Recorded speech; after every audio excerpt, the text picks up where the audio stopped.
Alhamdulillahi wa kafa wassalatu wassalamu ala nabiyyil mustafa wa ala alihi wa sahbihi an sidqi wal wafa wa ba'd.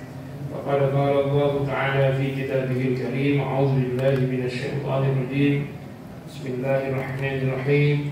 Ya ayyuhalladzina amanu idza qumtum ila sholati faghsilu wujuhakum wa aydiyakum ila al-marafiqi wa amsahu bi ru'usikum wa arjulakum ila al-ka'bayn. Subhanallahul azim. Allahumma arhamna bil Qur'an. Ayyuhat tullab wal talibat, qad ba'athna fi darsil madi an ma la yanqudu wudu wa qablahu min sunanil wudu, ya, sunanil wudu, thumma ma la yanqudul wudu.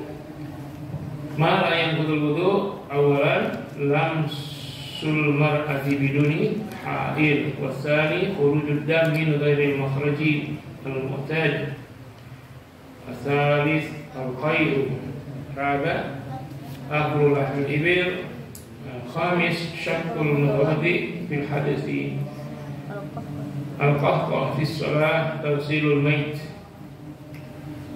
Walan ma yajibu lahu wudu, hal-hal yang mewajibkan wudu. Apa yang menjadi latar belakang wajibnya wudu?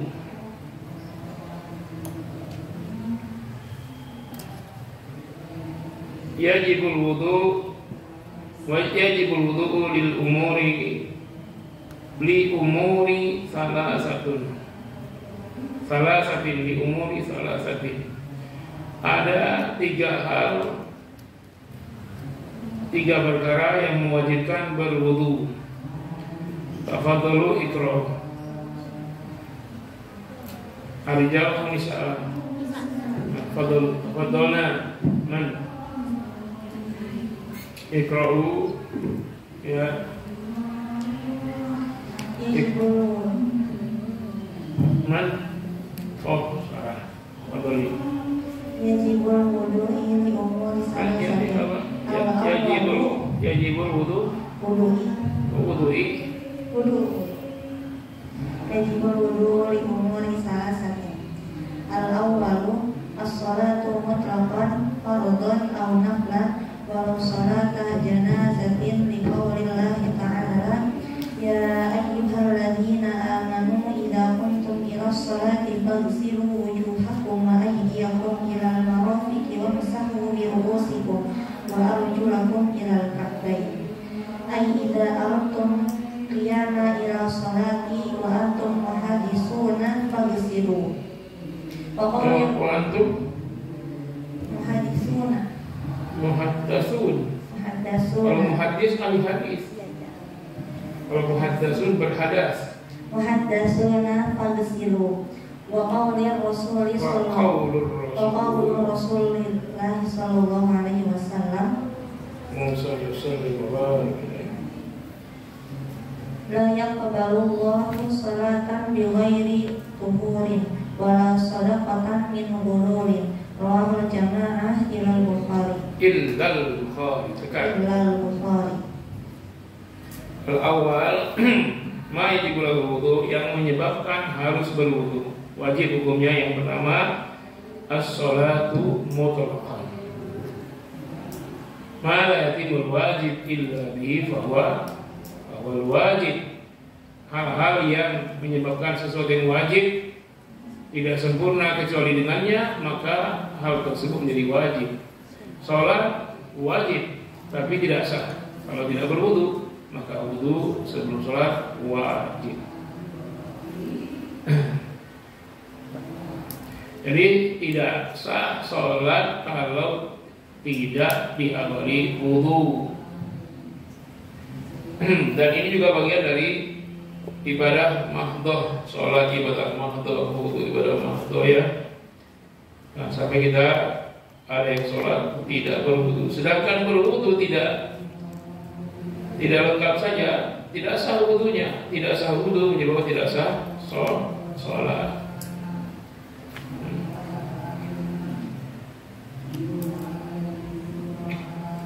As-salatu mutlaqan, secara mutlak yaitu sholat, mewajibkan orang berwudu fardhon au naflan, baik sholat fardu maupun sholat sunnah. Walau sholat janazati, walaupun sholat jenazah, biqaulillahi ta'ala, karena Allah berfirman, ya ayyuhalladzina amanu, wahai orang beriman, idza qumtum ila sholati, apabila kalian berdiri hendak mengerjakan sholat, faghsilu wujuhakum, maka basuhlah wajah kalian. Nah, dari mana wajah itu maksudnya? Dari apa namanya? Jabhah ila dapan, min syahmatil udhun ila syahmatil udhun. Ya, jadi sampai dagu yang tumbuh jenggot di bawahnya. Walaupun laki-laki, walaupun perempuan tidak berjenggot, ya sampai itu juga, walaupun tidak ada jenggotnya. Jangan kurang. Kalau kurang tidak sempurna basuh wajah, menyebabkan tidak sahnya wudu, tidak sahnya sholat. Ini sudah kita pelajari dengan detail sebelum-sebelumnya. Wa aydiyakum ilal marafiq, dan juga kedua tangan kalian sampai ke siku. Ini wajibnya. Tapi kalau kalian ingin memanjangkan ya italatul ghurrah wa tahjil, ya maka lebihkan. Kalau ghurrah melebihkan wajah ya. Kalau tahjil melebihkan pada membasuh tangan. Saya lupa. Wajibnya sampai siku, tapi lebih dianjurkan dengan yang sunnah, yaitu sampai ke bisepnya itu, sampai ke tengah-tengah. Ya, memastikan semua anggota wajibnya sudah dibasuh, lalu ada kelebihan. Wa amsahu bi ru'usikum, dan sakulah wamsahu bi ru'usikum. Wamsahu bi ru'usikum sampai menukun. Balik lagi, sudah kita pelajari. Wa arjulakum ilal ka'bain, dan kedua kaki sampai ke mata kaki, itu wajibnya. Lebihnya sampai ke betis. Ya, setengah betis itu basah. Bukan bagian depannya aja, kadang-kadang cuma nampung dari keran depannya aja, belakang betisnya malah nggak kena sampai ke belakang mata kaki. Harus kena semua dengan air. Ai idza aradtumul qiyamah, jika kalian ingin mendirikan salat, al-qiyamah ila sholati wa antum muhaddatsun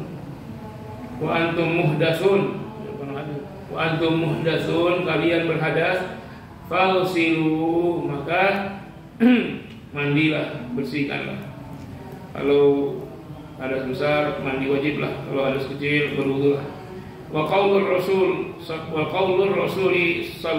alaihi wasallam, dan juga sabda Rasulullah SAW, la yaqulullahu salatan bi ghairi tuhurin, Allah tidak menerima salat tanpa berwudu, taharah, baik bersuci maupun berwudu, atau tayamum, tuhurun. Wala shadaqatan, nah kalau begini maksudnya wala yaqbalullahu, ya, wawnya wa antaf, wala yaqbalullahu, itu maknanya shadaqatan min hulul, dan tidak menerima sedekah dari harta yang haram. Hulul dari harta curian, dari harta korupsi, dari harta mencuri, harta rampasan perang sebelum dibagi, harta riba. Makanya harta riba itu nggak bisa diapa-apakan. Diapakan pun tidak ada faedahnya bagi orang yang bersangkutan. Harus kita pelajari riba ini secara detail. Nanti wajib bagi kalian memahami konsep riba ini, ya. Dalam pengajian hari Selasa itu saya akan jedah dulu tema tafsir untuk menjelaskan soal riba. Dan wajib bagi yang tahu ini, karena saat ini orang menganggap enteng riba. Bahkan saya punya guru yang ngajar saya di IKI menganggap kartu kredit dan bunga bank tidak riba. Aduh, bukan soal banknya, ya. Saya sulit untuk menyampaikan bagaimana caranya. Tapi yang paling bisa saya lakukan adalah memberi pemahaman kepada santri Supaya ini dipegang betul, jangan sampai ada santri yang nanti jadi ustaz menghalalkan riba, menghalalkan bunga, menghalalkan kartu kredit, hanya alasan akal. Sementara dalil tentang riba itu sangat kokoh baik dari Quran maupun Sunnah.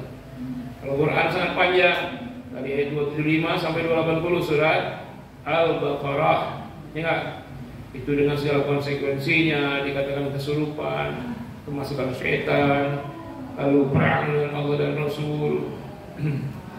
Kejadian memang banyak di mana-mana. Pusat imam-imam masjid itu tidak sabar ya. Pengalaman saya di sebuah masjid yang besar, saya masih pakai motor waktu itu sekitar tahun 2014 lah, 2013-2014. Saya ceramah di masjid besar di sebuah perumahan yang sangat elit.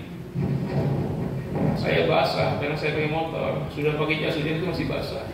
Hasilnya itu masih basah. Cuman baju ceramahnya kering. Tapi karena basah, baju bagian dalam kaosnya basah.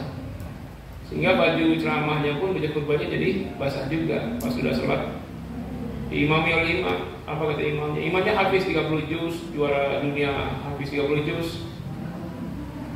Habis sholat apa katanya? Ustaz, basah baju juga? Iya, bagian dalam basah. Ini baju ceramahnya tidak basah. Tapi kelihatan jejak airnya kan? Karena pakai motor waktu itu. Tas juga basah. Ustaz, beli mobil aja cukup 20 juta. Hah? Saya beli 20 juta. Di mana Ustaz? Ditujukan dealer. Dia sebut dealer. Tempat dia ngambil mobil barunya Avanza. Ternyata 20 juta itu bukan harga mobil. Mana ada harga mobil, DP-nya. Astagfirullah. Ustaz beli kredit, iya, beli lewat bank. Saya langsung tembak aja itu. Ustaz tidak paham apa ayat riba. Saya bilang, bagaimana mau berkah? Hafiz 30 juz. Habis 30 juz.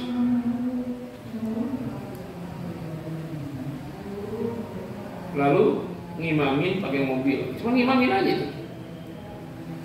Khutbah belum tentu tidak tahu. Kalau dia rajin khutbah juga. Dia bilang murah. Ya, angsuran bulanan ya mampulah. Ya, sebagai imam dapat honor di tabung-tabung. Coba ya. Jadi imam hafiz 30 juz dan merasa tidak berdosa. Nah, sampai detik ini saya yang dulunya cuma pakai motor ya, itu sang ustaz masih juga punya rumah, belum, masih ngontrak. Sementara cicilan belum lunas juga. Gimana coba? Nggak berkah kan? Nah, sekarang saya di mana-mana pakai mobil. Bahkan saya tidak supir, disupirin saya.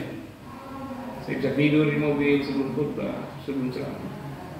Sang ustaznya masih bingung dia melunasi kredit mobil. Nggak barokah, 30 juz Al-Quran.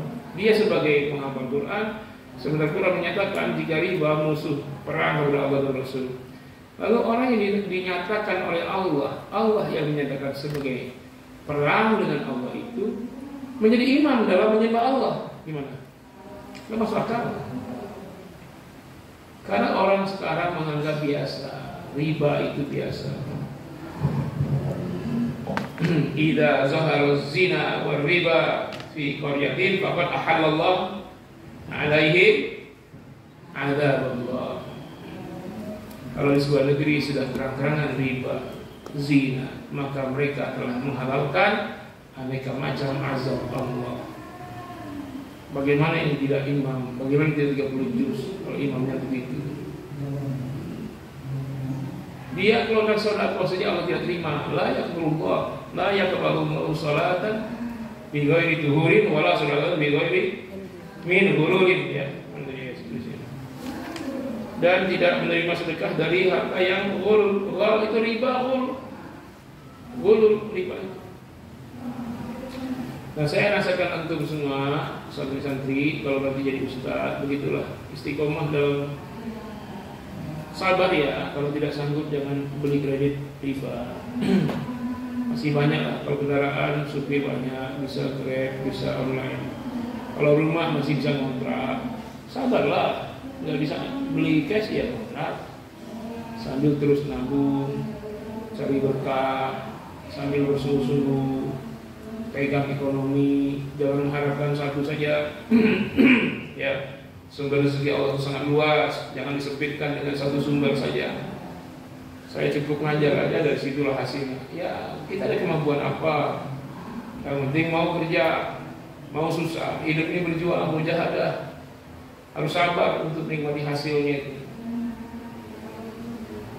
Tapi setelah maksimal usaha, syukuri apapun yang didapat. Tak usah ngeyel, belum sanggup ya belum sanggup. Jangan hidup dalam dunia hayal. Gaji pas sebulan untuk kebutuhan 30 hari, tahu-tahu dipakai untuk kredit villa. Ya kan nggak sesuai.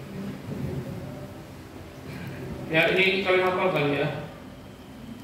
Hadis ini hadis yang sangat kuat ya, seluruh perawi hadis meriwayatkannya dari Bukhari. Apa bunyi hadisnya? Matan hadisnya, la yaqbalullahu sholatan bighairi tuhurin wala shadaqatan min ghulurin. Allah tidak akan menerima salat dari orang yang tidak suci dan tidak akan menerima sedekah dari orang yang mendapat harta secara curang, korupsi, riba, menipu, mencuri, itu ulul. Kalau jualan dia menipu dengan cara-cara tipuan, nah itu ulul, harus dikuasai. Coba lihat kaitan sholat. Allah sebut sholako. Waktu wudhu Allah sebut wabarik fi rizqi. Ya enggak? Wudhu kaitan Allah sebut rizki. Sholat Allah sebut sholako. Ketika belajar tafsir Al-Baqarah, orang yang bertakwa itu wa mimma razaqnahum yunfiqun. Ada apa dengan ajaran Islam ini? Ada apa? Isyarat apa? Takwa itu menginfakkan sebagian rezeki. Sebagian itu 50% dari rezekinya.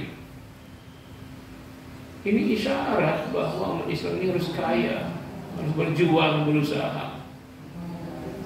Ya, jangan menyerah seperti kondisi hari ini, usaha-usaha ceramah. Sementara krisis, kita harus siap menghadapinya. Itu takdir Allah.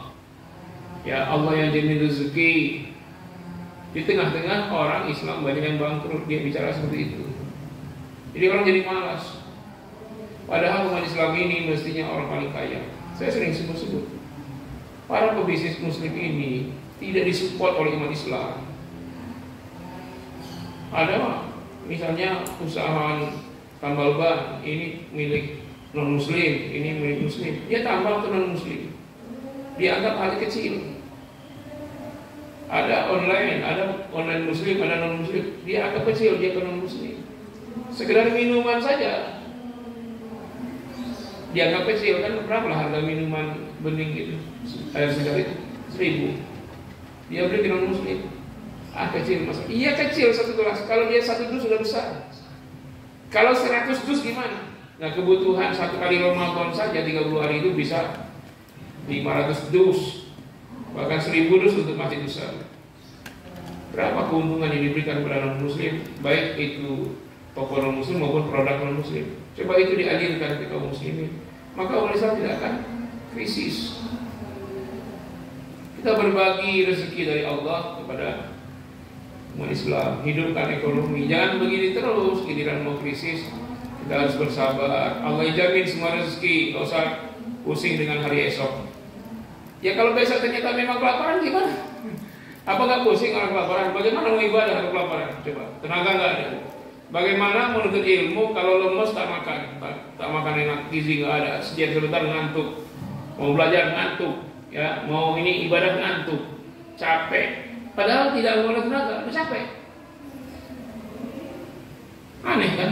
Tidak ada keluarga tenaga, energinya tetap tidak dikeluarkan tapi capek. Karena gizinya. Kalau gizi kurang ibadah tidak semangat. Belajar juga begitu. Lihat kenapa ayat-ayat selalu bicara kalau sholat kaitan sodako.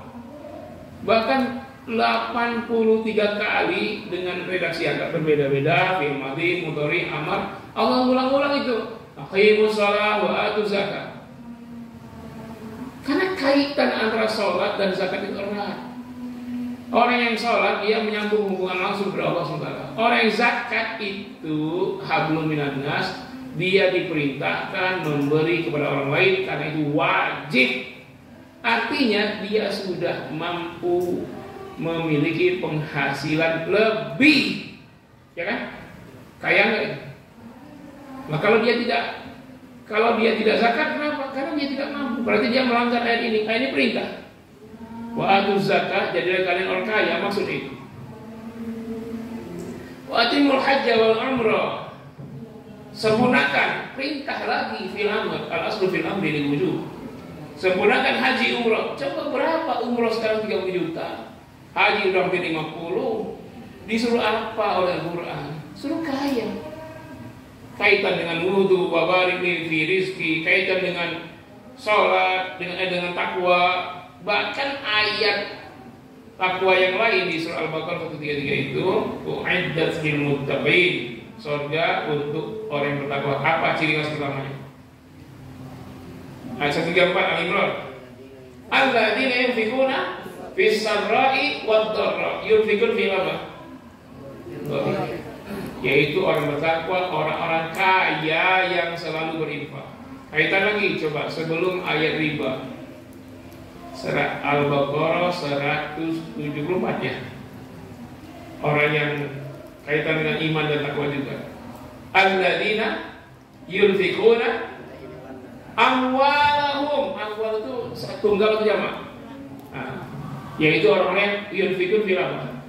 Mudhari. Selalu berinfak.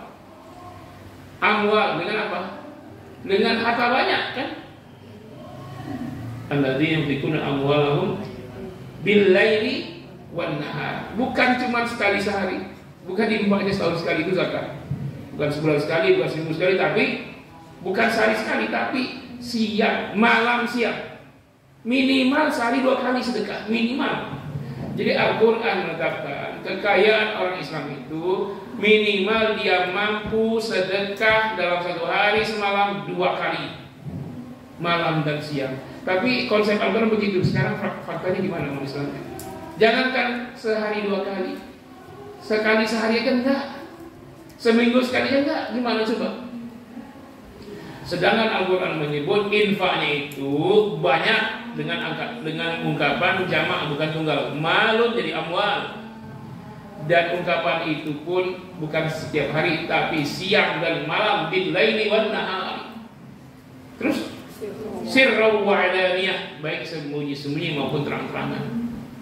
Jadi kita ini diperintahkan punya harta dan harta itu banyak, infaknya banyak, minimal sehari semalam 2 kali. Nah itulah yang dilakukan Nabi dari Bunda Khadijah. Itu yang dilakukan Utsman bin Affan, Abdurrahman bin Auf.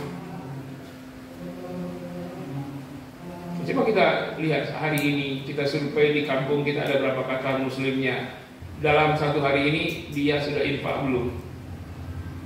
2 kali minimal. Dan itu dengan amwal, bukan amalun. Coba bayangkan ketika disebutkan wajib wudu, hal-hal yang mewajibkan wudu, dalilnya kok dikaitkan dengan sedekah?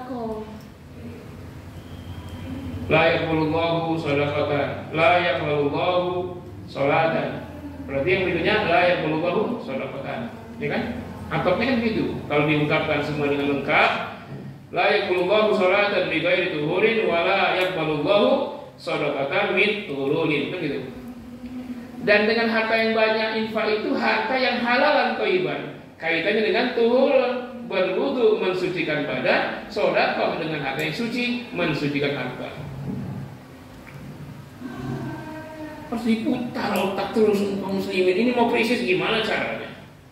Jangan, ini mau krisis sabar-sabar ya. Besok kita siap-siap kelaparan. Kalau rezeki sudah Allah tanggung semua. Ingat perdebatan Imam Malik dan Imam Syafi'i. Kalau Imam Syafi'i mengatakan udah pokoknya kita berusaha maksimal, nanti rezeki dapat kalau kasih. Kalau Imam Malik tunggu aja, nanti keduanya dalam kebenaran ya kan. Tapi yang berkata itu levelnya beda dengan kita. Keduanya imam, jadi mustahil. Tapi dalam pandangan mereka itu sama saja sumber dari Allah. Tapi dalam pandangan kita sebagai orang awam, mana yang lebih mulia? Yang berusaha karena dia dapat rezeki, dia berbagi rezeki kepada orang lain. Ketika itu disampaikan, anggur itu diberikan kepada gurunya Imam Malik. Nah sekarang yang memberi Imam Malik Imam Syafi'i. Dalam konteks itu ya, dalam konteks lain beda lagi. Imam Syafi'i memberi gurunya. Nah memberi itu amal lainnya. Soal dapat rezeki sama, mungkin dapat rezeki. Baik Qur'ani berapa coba gurunya? Ya, tinggal niat ikhlas saya Bu Nurul dan Lola aja. Karena semua coba saat orang di mana-mana dipecat. Tanya aja suami ibu lupa itu yang ngajar di sekolah elit. Kita aja sekolah nggak elit tapi gajinya bersaing dengan sekolah elit.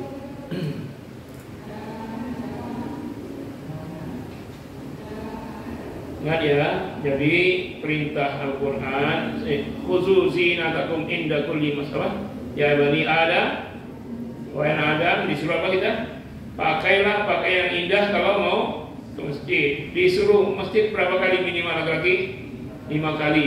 Masa disuruh pakai baju yang paling bagus dan indah? Bisa nggak kalau kita miskin? Padahal 5 kali sehari. Ke masjidnya itu pakai baju yang paling bersih, paling indah, paling rapi. Kalau mau sholat. Sedangkan sholat 5 kali. Bisa nggak kita mengamalkan perintah khuzu zinatakum inda kulli masjidin, inda kulli? Bahkan kalau diartikan secara umum, tidak hanya karena sholat. Mungkin 5 waktu kan sholat. Mungkin kita ada pengajian, ya kan, di masjid. Mungkin mau ngajar di masjid, ustaz ceramah. Mungkin ada pertemuan wali murid, mawar, kajian. Semua pertemuan itu masuk masjid. Nah, indah kulli masjid 5 waktu ditambah semua aktivitas yang lain. Katakanlah seminggu sholatnya 5 waktu kali 7 berarti 35. Kemudian ada pengajian tiap Selasanya, seminggu sekali berarti 36 dengan pengajian. Mungkin masuk mawar sekali, entah mawar MI, entah mawar sekali, jadi tambah 1 itu 17. Masa dalam katakanlah seminggu 35 sholat tambah yang lain jadi 40 kali. 40 kali dalam seminggu, sebulan berapa kali? 160 kali lebih. Karena ada 5 minggu, ada yang 5 minggu tiap bulan, Selasanya 5 atau 4. Katakanlah 40 kali 5, 200 sebulan. Selama 200 kali bolak-balik ke masjid, kita disuruh pakai baju yang bagus. Mampu nggak orang miskin mengamalkan ayat itu? Itu kita disuruh kaya dalam pengertian harian. Tiap Jumat harus pakai baju bagus untuk sholat Jumat. Termasuk tadi tiap hari kita disuruh sedekah malam dan siang. Itu disuruh kita jadi kaya harian. Jumatan kaya, Jumatan mingguan. Nanti ada pengajian bulanan, apa itu disuruh kaya bulanan. Nanti ada tahunan, Idul Fitri, Idul Adha. Mungkin tiba-tiba sholat gerhana, sholat sunat yang spesial. Itu disuruh pakai baju bagus semua. Berarti kita disuruh kaya setiap saat. Tetapi bukan kekayaan untuk pemuasan keinginan terhadap perhiasan, keinginan terhadap makan enak, perhiasan, keinginan terhadap nafsu. Bukan karena itu. Karena kita ingin berbagi lebih banyak, disuruh berbagi lebih banyak kepada manusia, hewan, kepada makhluk hidup, maka disuruh kaya-kaya. Sedih saya mendengar selama di TV hari ini banyak ustaz-ustaz yang ingin menghibur jemaahnya bagus. Ya jangan khawatir dengan keadaan besok karena krisis. Padahal saat ini itu kelaparan. Rezeki Allah yang atur. Jangankan manusia, burung yang pagi terbang dengan kelaparan, sore-sore dia bawa makanan penuh dengan makanan di paruhnya dan dia bisa kasih makan anak-anaknya. Ingat, si burung itu terbang, dia cari makanan, bukan diam di sarangnya. Lalu sore hari dia bisa kasih makan anaknya kan? Dia terbang, itu usaha. Nah sekarang manusia yang ada otak, dia tidak cari makan dengan paruh, otaknya gunakan. Yang pasti kita pasti makan beras tiap hari, pasti minum air, pasti mungkin ada bumbu. Nah, cobalah itu diberdayakan untuk ekonomi umat Islam. Putarlah, bisniskanlah sama kaum muslimin, belilah beras toko kaum muslimin, bengkelilah mobil di situ. Ada acara, belilah di warung nasi kaum muslimin, warteg, warung padang. Berhentilah membelanjakan harta di warung non muslim. Sekalipun krisis, kalau ini berjalan, kita umat Islam tidak ada krisis. Apalagi momen-momen nanti, ya, Ustaz tidak akan miskin lah. Orang momennya umat Islam semua, ya kan? Yang paling banyak umat Islam kan? Ya, Maulid, Isra Mi'raj, hari besar Islam, tahun baru Islam, puasa, kurban. Kalau kurban itu berapa bulan sebelumnya udah bergerak kan itu. Karena orang sudah daftar kurban, itu kan 3 bulan sebelumnya. Itu perputaran ekonomi semua. Nah, lucunya ketika kurban sapi impor dari mana? Swiss. Sapi Australia, sapi India ya. Mana ini? Sementara ini ekonomi umat Islam yang punya acara kurban itu. Lebih senang dia beli sapi barat, sapi limosin, sapi simental, sapi-sapi dari barat-barat itulah. Kita yang lebaran, mereka yang panen harta. Kita yang lebaran kurban, mereka panen. Maksudnya berdayakan tuh petani sapi di mana. Kalau kami dari Bali memang pengusaha sapi muslim, peternak muslim, Haji Heri namanya. Haji, walaupun di Bali, kenapa dia sukses ternak di sana? Karena orang Bali tidak makan sapi. Akhirnya yang di Bali dibeli sama dia, Heri itu. Dia punya peternakan. Akhirnya dia juga pas tiap lebaran juga beli murah dengan rakyat sana. Karena di sana tidak makan sapi. Mereka muliakan. Nah, muslim, karyawannya muslim, semuanya muslim, pekerjanya muslim. Jadi berdayakan ekonomi umat. Itu kalau kurban 3 bulan sebelumnya. Bahkan ada masjid-masjid yang sudah ada istilah tabungan kurban.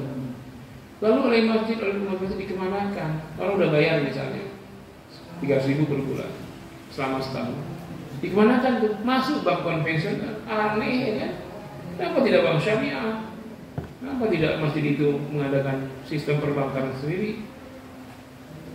Ini semua umat Islam tidak boleh miskin. Apalagi ditunjang kekayaan negara kaum muslimin paling kaya di dunia ini.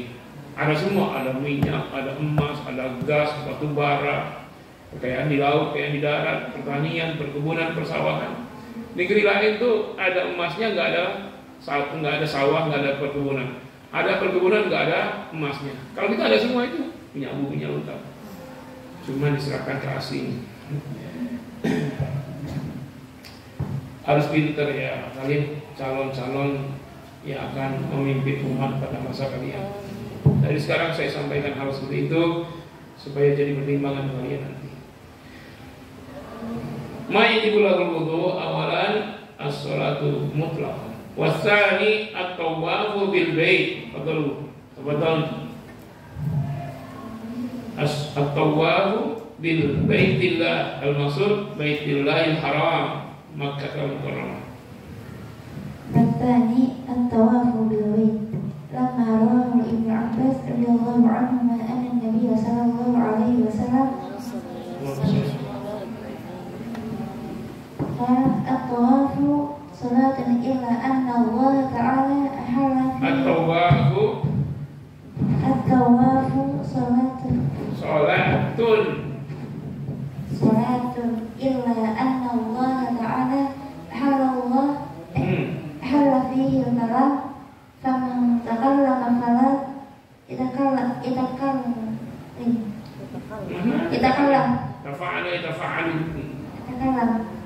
bi khairin rawahu Tirmidzi wa Daraqutni wa sahahu Hakim wa Ibnu Sakani wa Ibnu Khuzaimah.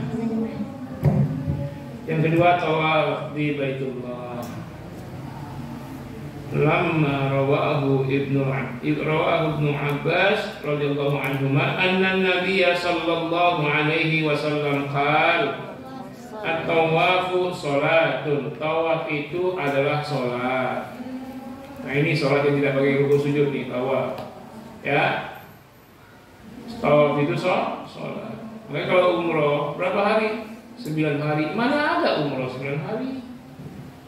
Umroh berapa hari? Hah? 3 jam umroh itu. Lebihnya berapa? 8 hari lebih. Lalu diajak jalan-jalan ya, habisin waktu ya kan? Kan? Oke lah, untuk yang pertama, yang kedua jalan lagi udah. Daripada jalan-jalan kemana-mana, mendingan tawaf. Coba jalan-jalan berapa jam ke sana? Kalau kita tawaf 7 kali, sekali tawaf dapat berapa kali coba tawafnya? Sampai hitung kira-kira kalau jalan-jalan berangkat jam 7, nanti pulang zuhur jam 11, berapa? 4 jam. 4 jam jalan-jalan bandingkan 4 jam tawaf. Berapa kali tawaf kita? Tawaf itu sholat. Tapi sholat yang boleh ngobrol. Ini ngomong boleh tawaf ya, tapi omongan tidak boleh yang jelek, harus yang baik. Doa, salawat boleh semua tawaf. Illa anna Allah Ta'ala ahalla fihil kalam. Hanya saja di tawaf itu sholat yang Allah menghalalkan untuk ngomong-ngomong pada saat tawaf. Faman takallama, barang siapa yang bicara ketika tawaf, fala yatakallamu illa bi khairin, maka tidak boleh ngobrol kecuali yang baik-baik saja. Ya doa, ya salawat, baca Quran, murojaah. Coba sambil tawaf bisa murojaah 10 juz. Luar biasa. Rawahu Tirmidzi wa Daruqutni wa sahhahul Hakim wa Ibnu Sakat wa Ibnu Huzaimah. Tawaf berwudu dulu. Kalau batal berhenti tawaf, wudu dulu. Saya ajarin orang-orang berwudu kan tidak butuh air mengalir sampai 1 ember. Nabi lihat, Nabi cuma 4 mud.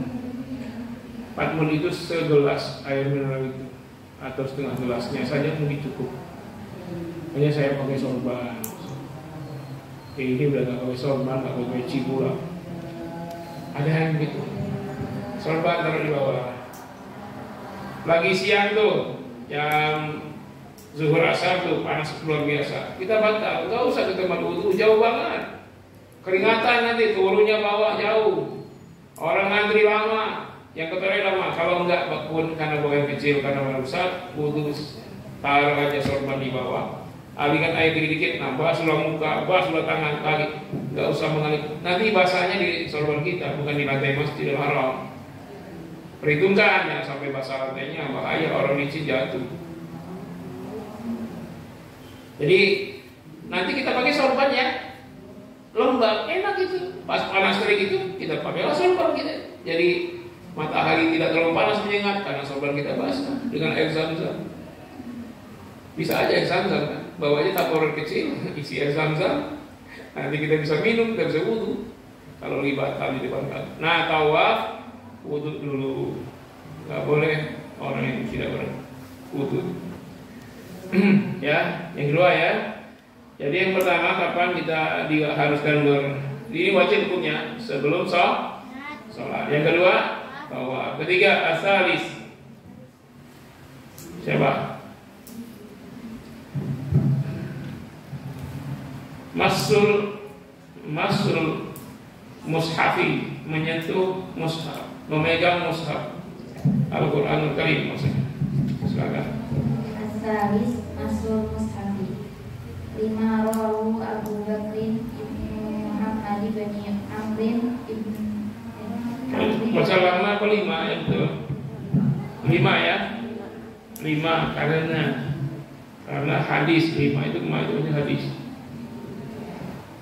5 rawu Abu Bakrin ibnu Muhammad ibn Amrin ibn Hazmin an Abi an jaddihi radhiyallahu anhum anna Nabiy sallallahu alaihi wasallam kataba ila ahli Yamani kitaban wa kana fihi la yamassul Qur'ana illa tahirun.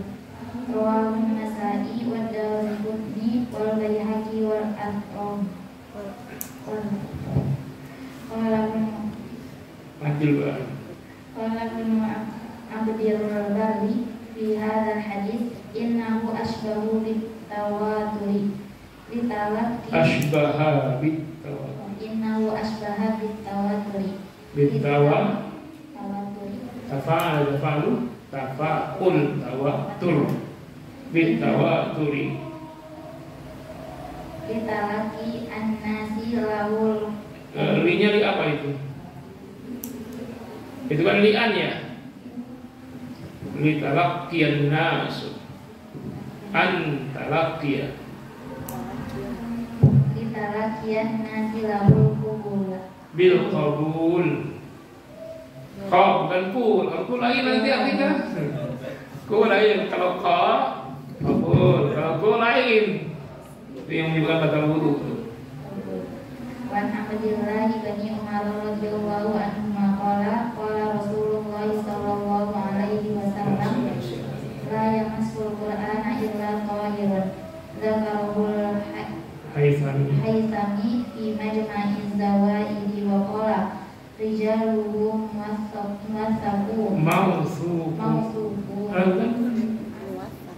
mausikun rijaluhum mausikun al hadisu yadullu ala annahu la yajuz atau musikun muas. Dari apa itu? Dari apa? Apa? Kalau af'ala muf'ilun berarti musikun.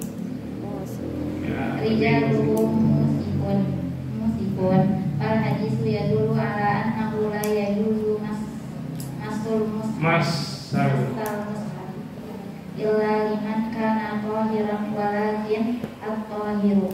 Itu masul itu apa? Yang juzu itu apa? Muta'addi apa lazim? Muta'addi. Muta'addi. Berarti masal mushaf. Lafzun mustarikun yudlaku ala tahiri minal hadithil akbar wa tahiri minal hadithil asghar Hadasil asghar. wa yudlaku ala mu'min wa ala man laisa ala badanihi najasatun wala budda li hamlihi ala muayyanin min qarina fala yakunul hadisu masran fi man muhdisi haddatan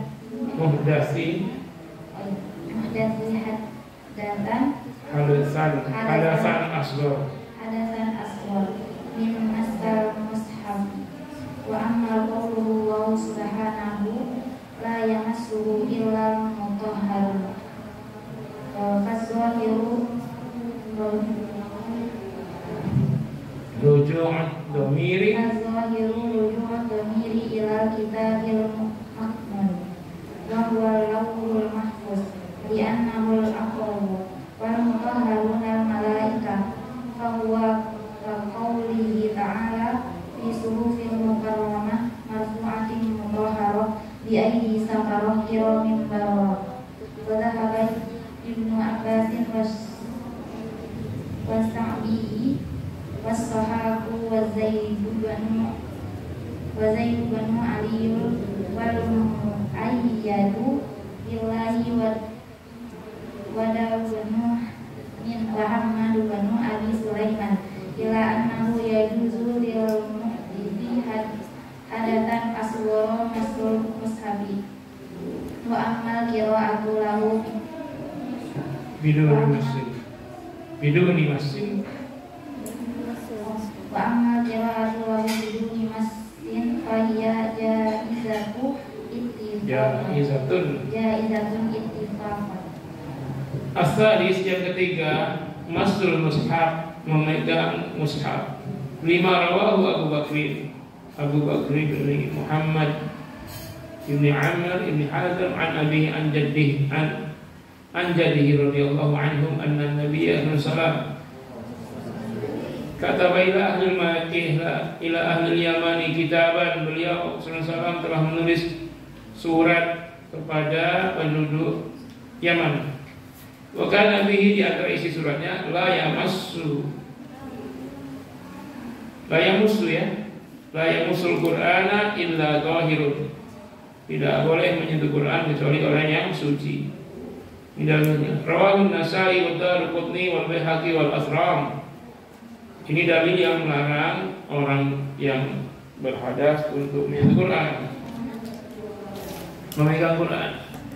Qala Ibnu Abdul Bar fi hadzal hadis, Ibnu Abdul Bar mengatakan merespon hadis ini annahu asbaha bitawatir. Hadis ini hampir mencapai mutawatir. Ini sahih hadis ini ya. Kesahihannya tak diragukan lagi, hampir-hampir mutawatir. Mengimani hadis mutawatir seperti mengimani Al-Qur'an. Italaqiyan nasu lahu bil qabul.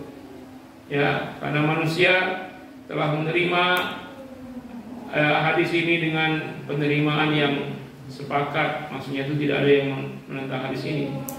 Oke, hadis mutawatir. Wa an Abdullah bin Umar radhiyallahu anhu qala, Ibnu Umar berkata, qala Rasulullah sallallahu alaihi wasallam, Rasul bersabda, la yamussuhul Qur'ana illa zahirun, dzakarahul Aizami fi Majma' Zawaid wa qala rijalu mawthiqun. Rawinya semuanya ya terpercaya. Jadi di sini terpercaya. Makanya dari mutawatir. Fal hadits yadullu ala annahu la yajuzu mashal mushaf. Maka hadis ini ya menunjukkan tidak bolehnya menyentuh mushaf illa liman kana tahiran, kecuali bagi orang yang sudah sedang suci. Walakinna at-tahirna, akan tetapi makna tahir di sinilah lafzul mushtarak. Mushtarak artinya memiliki makna bermacam-macam. Lafaz at-tahir, lafaz ini maknanya bukan satu tapi beberapa macam. Yutlaqu 'ala at-tahiri minal hadatsil akbar. Bisa jadi maksudnya adalah suci dari hadas besar. Wa at-tahiru minal hadatsi asghar. Bisa jadi maksudnya suci dari hadas kecil. Wa yutlaqu 'ala al-mu'minin. Bisa jadi maksudnya mukmin. Tahir di mana al-mu'min. Kenapa ada ayat innamal musyrikuna najasun, yang musyrik najis, yang mukmin tahir. Jadi mana tahir ini yang mustarak ya. Ada yang bermakna tidak boleh menyentuh Quran kecuali orang suci. Tahir di situ maksudnya adalah bersih dari hadas besar. Satu. Yang kedua, bersih dari hadas kecil. Dua. Konsekuensinya kalau memaknai tahir di hadis itu hadas besar, berarti yang hadas kecil masih boleh menyentuh. Kalau yang mana tahir bersih dari hadas kecil, jangankan yang hadas besar, hadas kecil pun tidak boleh. Orang kafir apalagi. Nah, kalau yang memaknai at-tahir al-mu'min, berarti yang nggak boleh itu orang kafir. Sementara orang beriman maupun dia berhadas kecil atau besar boleh. Itu mustarak, memiliki pengertian. Jadi sebab khilafiyah itu sesungguhnya para ulama itu menyandarkan dalilnya dari hadis yang sama karena pengertian yang berbeda tadi. Ya, bisa jadi karena suci dari hadas besar, suci dari hadas kecil, suci maksudnya mukmin, ya. Dan yang keempat, wa ala man laisa ala badanihi najasatun. Atau yang keempat, maksudnya adalah orang-orang yang tidak ada najis di badannya, tapi dia belum wudu, nggak ada najisnya. Itu juga disebut tahir. Coba ada berapa ahli tahir di situ? Pertama, bersih dari hadas besar. Atau yang kedua, hadas kecil. Yang ketiga, mukmin bukan kafir. Yang keempat, nggak ada di badannya najis. Nggak ada di pakaiannya juga maksudnya. Mungkin celananya nggak kena kencing atau tidak ada keciprit, ya kan? Nah, bersih semuanya, bajunya bersih, walaupun dia belum wudu. Nah, itu juga disebut tahir. Walaupun dia belum wudu, pakaiannya bersih, badannya bersih, nggak ada najisnya, itu tahir juga. Mana yang keberapa tuh? 4. Yang kelima, wala budda li hamlihi ala muayyanin min qarinah. Oh, ini masih kaitan ya dengan wala budda, dan haruslah li hamlihi bagi yang membawa Al-Qur'an itu ala muayyinin, oh bukan, walau dari hamli ala muayyinin min qarinah, bagi orang yang memiliki pendapat tertentu, hamlihi ala muayyinin, memiliki alasan tertentu, harus ada qarinahnya, ya semacam dalilnya. Kalau ada yang pengertian ini tidak umum, ini khusus, harus ada qarinahnya. Saya berkata ini, kata Nabi, apa tadi di hadisnya, la yamussul Quran illa tahir. At-tahir di situ maksudnya dari hadas kecil. Oke, siapa yang mengatakan hanya dimaksud bersih dari kecil, dia harus ada qarinah, harus ada alasan kekhususan hadas itu untuk bersih dari hadas kecil.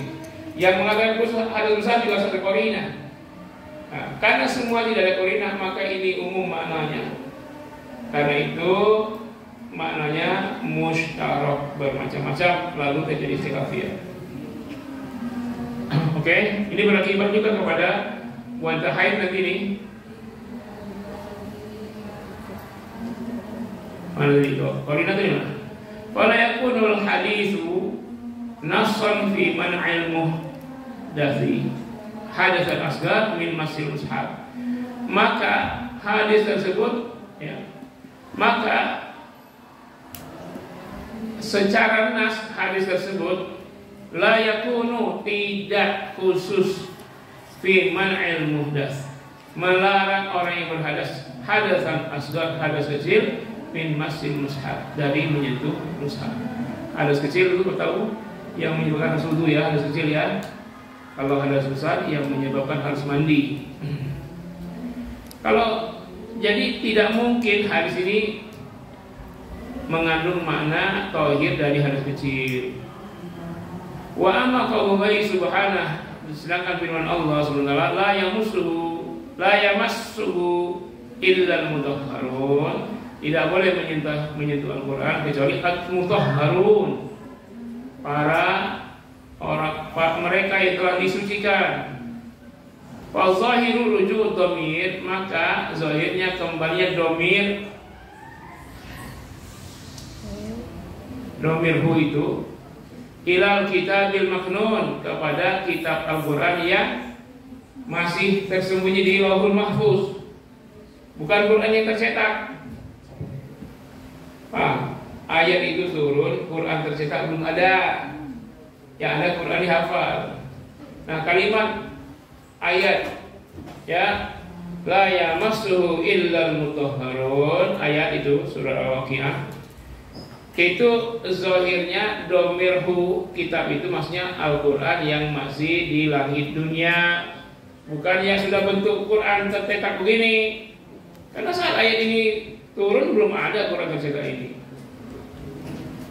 Wa huwa Lauhul Mahfuz, yaitu yang kitab yang masih ada di Lauhul Mahfuz 30 juz itu. Li'annahul aqrab, karena itu lebih dekat pemahamannya. Wal mutahharun, dan yang dimaksud dengan bukan orang ini dan golongan yang disucikan adalah al-malaikah, malaikat. Jadi kitab suci Al-Quran di Lauhul Mahfuz itu tidak atau belum pernah disentuh yang lain kecuali malaikat yang suci. Jin belum menyentuhnya, setan tidak menyentuhnya, sehingga belum ada yang jadi mantra dukun. Tapi yang sudah turun ke bumi, ada yang dibikin kulhusungsa, dibikin untuk apalagi mantra-mantra.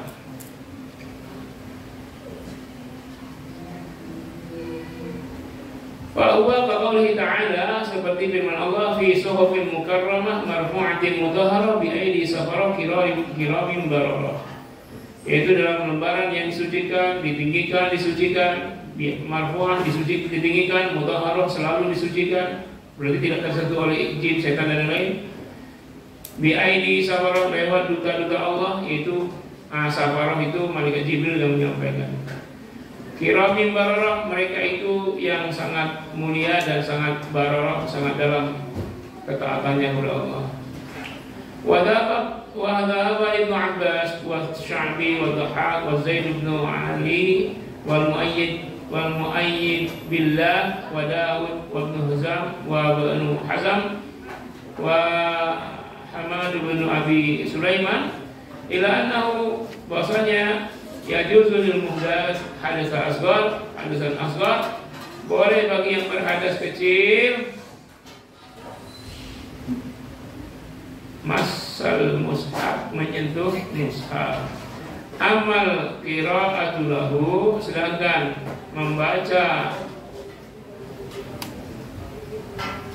biduni masih dengan tanpa menyentuh fahiya jaizatun, maka itu boleh ittifaqan, sepakat semua ulama. Kalau menyentuh yang berhadas besar nggak boleh, yang hadas kecil boleh. Kalau membaca tanpa menyentuh, sepakat ulama hukumnya boleh.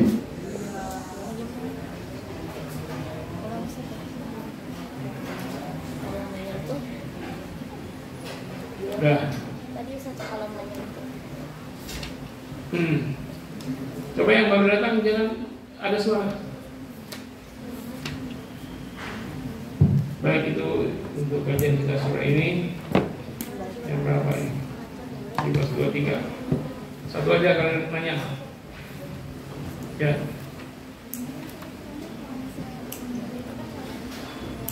Ya. Yang hadas besar. Apa? Halangan. Ya itu kan hadas, halangan itu hadas kecil atau besar? Nah, jangan sentuh. Membacanya boleh. Yang megangin yang tidak hadas, yang lain yang megang. Itu kan pendapat ulama.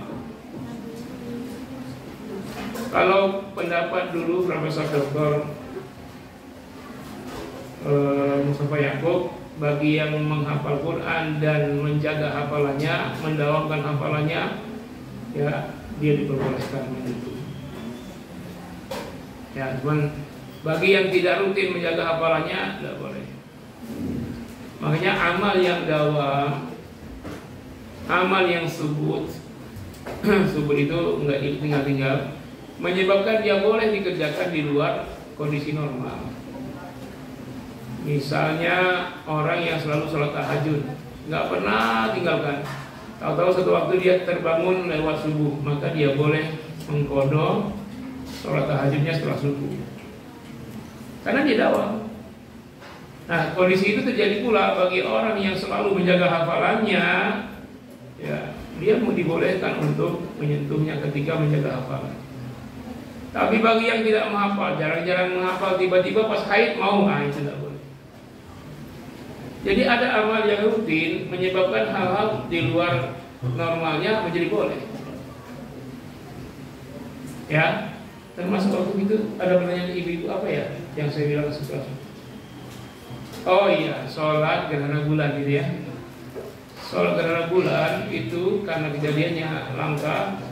Bagi orang-orang yang tahu gerhana bulan itu kan malam ya gerhananya, nggak mungkin siang kalau siang matahari. Dia telat, nggak sholat, akhirnya dia ketiduran. Besok habis subuh, selesai subuh dia mau foto sholat gerhana bulan, itu boleh. Walaupun setelah subuh itu tak boleh sholat dengan keadaan sholat sunat mutlak nggak boleh. Tapi kalau ada alasan boleh, karena gerhana bulan itu 3 tahun sekali kejadiannya, dan sangat dirugikan kalau tidak diamalkan. Makanya saya untungnya masih di waktunya waktu itu, karena gerhana itu berakhirnya jam 21. Saya tahunya pada maghrib. Makanya saya perintahkan kita untuk sholat gerhana bulan. Jangan sampai tidak lakukan. Nanti ada gerhana matahari, jangan sampai nggak dikerjakan. Walaupun sunat muakkad. Kalimat sunat muakkad itu bukan berarti boleh kita tinggalkan. Ya, harus dikerjakan, apalagi untuk sholat-sholat yang setahunnya cuma sekali. Apalagi yang 3 kali sekali dalam 3 tahun, nah itu jangan sampai nggak dikerjakan.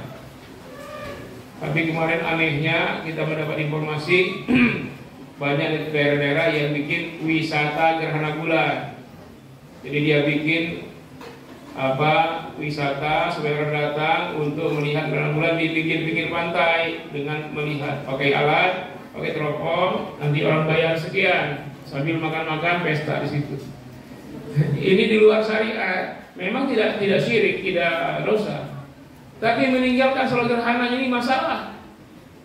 Terakhir ini gerhana bulan banyak wilayah yang menjadikan tempat wisata untuk menyaksikan gerhana bulan langsung. Lalu bayar masuk sana itu, pakai teropong, pakai apa. Lalu mereka melupakan soal gerhananya. Ada di sekarang ini, jadi bikin objek sekarang. Nanti gerhana matahari sudah tahu orang dari sekarang, kapan jadwalnya itu. Sudah ada. Saya nggak tahu kapan, tapi BMG sudah tahu. Badan Meteorologi dan Geofisika sudah tahu. Nah itu ada lagi negara-negara yang bikin tempat wisata untuk menyaksikan gerhana matahari. Mestinya BMG udah kita cari informasinya, BMG ngasih tahu, oh kapan gerhana matahari. Dan sekarang kita siap-siap untuk sholat gerhana matahari. Bukan untuk menyaksikan gerhana matahari, bukan. Orang ini dianggap itu aneh, fenomena. Dan itu ayat Allah semua, ayat Allah luar biasa kan. Jangankan gerhana matahari, dirinya itu luar biasa. Kita ini dari sperma kayak ingus jadi gagah begini besar. Ini luar biasa nggak?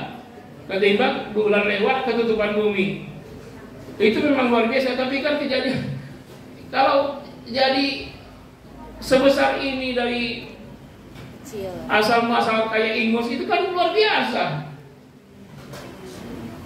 Orang bertanya kenapa Allah nggak ciptakan aja sperma bim salabim langsung jadi dewasa. Allah ngajarin kita berproses. Kenapa? Karena setiap proses itu ya ada hal luar biasa. Dari sel jadi zigot, itu mukjizat semua. Itu lebih luar biasa daripada cahaya bumi menghalangi bulan. Itu lebih luar biasa tuh. Dari miliaran sel cuma satu yang ketemu sel telur. Itu luar biasa. Makanya proses penciptaan Allah itu dalam prosesnya saja luar biasanya banyak mukjizatnya. Kayak menciptakan langit dan bumi berapa? Fisik tadi ayam 6 proses 6 masa. Kenapa? Setiap prosesnya itu luar biasa terus.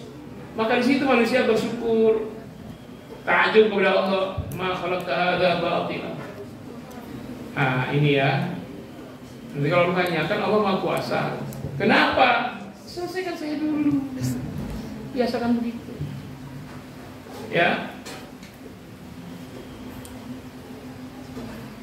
Ya kan, hilangkan apa yang saya sampaikan. Nah, begitulah ketika itu dijaga. Apa yang saya ngomong tadi? Itu ayat.